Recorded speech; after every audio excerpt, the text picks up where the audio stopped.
Michèle Mercier, née Jocelyne Yvonne Renée Mercier, est une actrice française surtout connue pour son rôle d'Angélique dans la série à succès Angélique, marquise des anges.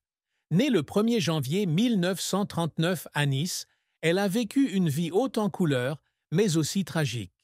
La plus grande tristesse de sa vie fut peut-être son attachement à l'image d'Angélique, un rôle qui lui apporta une grande renommée, mais qui la confina en même temps à un stéréotype, éclipsant son talent d'actrice diversifiée. Bien qu'elle ait joué dans plus de 50 films et travaillé avec des réalisateurs célèbres tels que François Truffaut et Jean-Pierre Melville, elle est toujours considérée par le public comme Angélique et non comme une actrice polyvalente. Cette tristesse est devenue encore plus profonde lorsqu'elle a partagé un jour que le rôle était à la fois une bénédiction et une malédiction, car il lui rendait impossible d'échapper à l'ombre du personnage, malgré ses efforts pour changer son image à travers de nombreux rôles différents. Née dans une famille aisée, mais peu portée sur les rêves artistiques, son enfance fut assombrie par la Seconde Guerre mondiale, avec ses difficultés économiques et ses pertes personnelles, notamment la mort de sa sœur cadette Michèle, à qui elle a adopté son nom de scène en hommage. Le fait d'avoir dû abandonner son rêve de devenir danseuse de ballet à cause de la guerre et de l'opposition de sa famille a également été un traumatisme, lui donnant toujours le sentiment qu'une partie de sa jeunesse lui avait été volée. Cette tristesse ne vient pas seulement d'une perte personnelle, mais aussi de la solitude de lutter seule pour poursuivre sa passion, dans un monde où les femmes sont souvent limitées par les attentes sociales.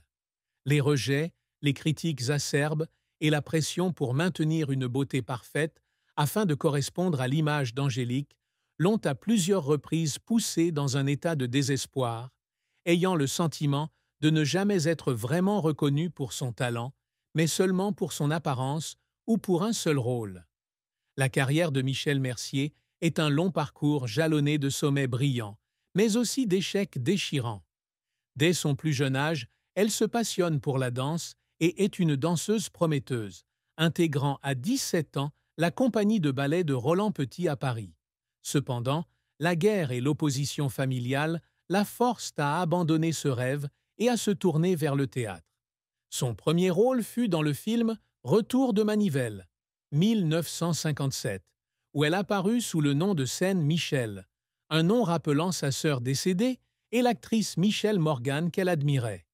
Au début de sa carrière, elle a joué dans de nombreuses comédies romantiques et films à petit budget en Italie, où elle a rivalisé avec des stars telles que Sophia Loren et Gina Lollobrigida. Bien qu'elle ait plus de 20 films à son actif, elle n'est véritablement connue qu'en 1963, lorsqu'elle est choisie pour incarner Angélique dans Angélique, marquise des anges. Ce rôle marque un tournant, faisant d'elle une star internationale, rivalisant avec Brigitte Bardot en termes de popularité. En 4 ans, elle a joué dans 5 suites de la série, attirant des millions de téléspectateurs dans le monde entier grâce à sa beauté charmante et son jeu d'acteur émouvant. Le film a vendu des dizaines de millions d'entrées et est devenu une icône culturelle, notamment en France et en Europe. Cependant, ce succès a eu un prix élevé. L'image forte d'Angélique lui vaut d'être stéréotypée et, bien qu'elle tente d'y échapper en assumant des rôles plus diversifiés, comme dans Le tonnerre de Dieu avec Jean Gabin ou La seconde vérité avec Robert Hossein, elle ne parvient pas à retrouver la reconnaissance qu'elle avait auparavant. Les tentatives pour changer son image, comme lui couper les cheveux courts ou la teindre en brun, n'ont pas abouti, et elle a souvent été comparée à Angélique par le public et les critiques. Son arrivée à Hollywood à la fin des années 1960 fut également un échec, car elle ne parvint pas à trouver de rôle notable et dut faire face à une concurrence féroce. Les refus, les longues nuits de travail dans des conditions difficiles sur le plateau et la pression pour maintenir sa beauté l'ont fait pleurer de solitude à plusieurs reprises. L'un des moments les plus déchirants s'est produit en 1999, lorsqu'elle s'est retrouvée dans de graves difficultés financières après un investissement raté, la forçant à envisager de vendre sa célèbre robe de mariée Angélique, icône de sa carrière.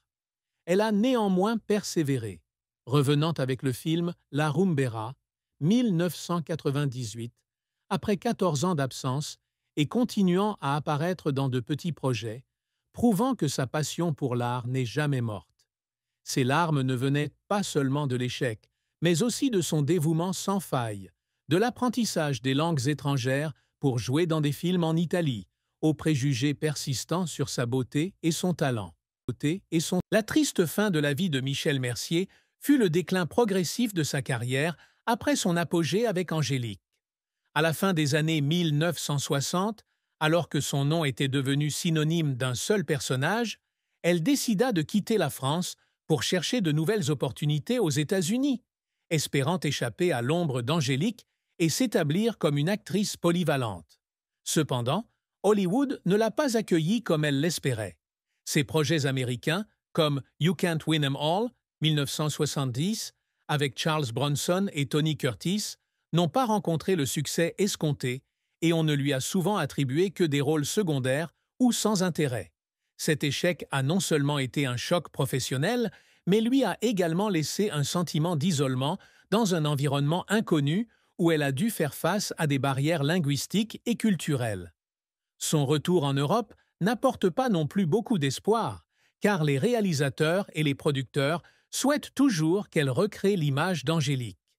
Dans les années 1980, elle avait pratiquement disparu de l'écran, n'apparaissant qu'occasionnellement sur scène ou dans de petits rôles.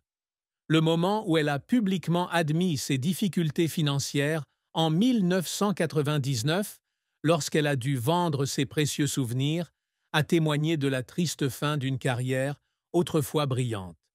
Elle a confié un jour dans une interview à Nice Matin qu'elle avait l'impression d'avoir tout perdu, pas seulement l'argent, mais aussi la reconnaissance et le respect qu'elle avait passé toute sa vie à construire. Cette fin n'est pas seulement un déclin de réputation, mais aussi la douleur d'une femme qui était autrefois un symbole de beauté et de talent, mais qui fait maintenant face à l'oubli du public et de l'industrie cinématographique. L'amour et le mariage de Michel Mercier furent un chapitre houleux où elle endura une bonne dose de tristesse et d'échec. Elle épouse en premières noces André Smag, assistant réalisateur, en 1961.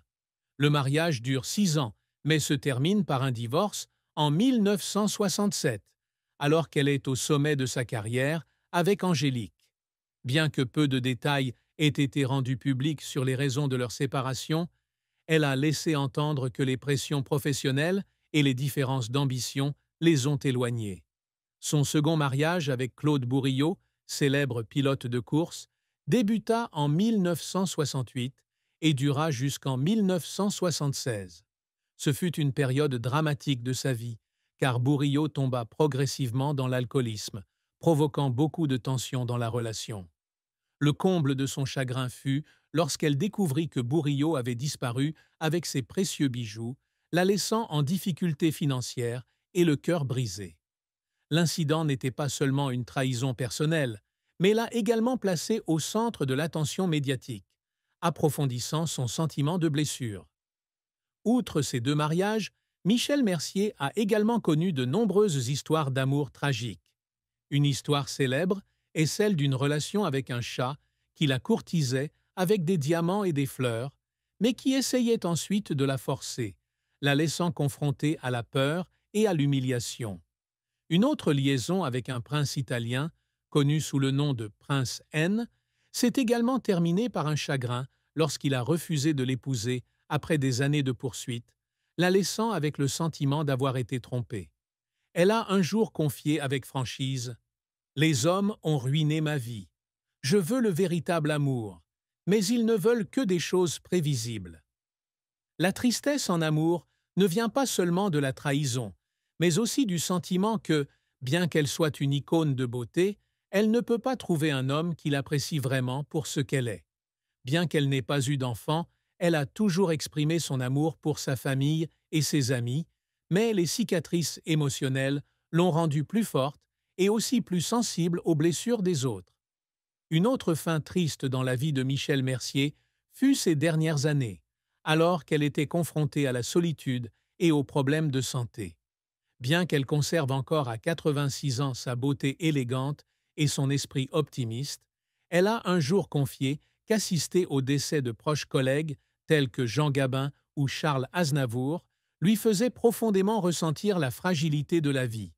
Ces dernières années, elle a vécu une vie plutôt privée, apparaissant rarement en public, ce qui a ajouté au sentiment qu'elle a été oubliée par le monde du cinéma. Un moment particulièrement déchirant a été celui où elle a dû faire face à de fausses rumeurs sur sa vie personnelle, allant d'histoires d'amour exagérées à des critiques selon lesquelles elle gâchait son talent. Dans une interview, elle a déclaré un jour que ce qui la rendait le plus triste était le sentiment de ne plus être reconnue par le public pour d'autres rôles que celui d'Angélique, même si elle avait consacré toute sa vie à l'art. Sa santé,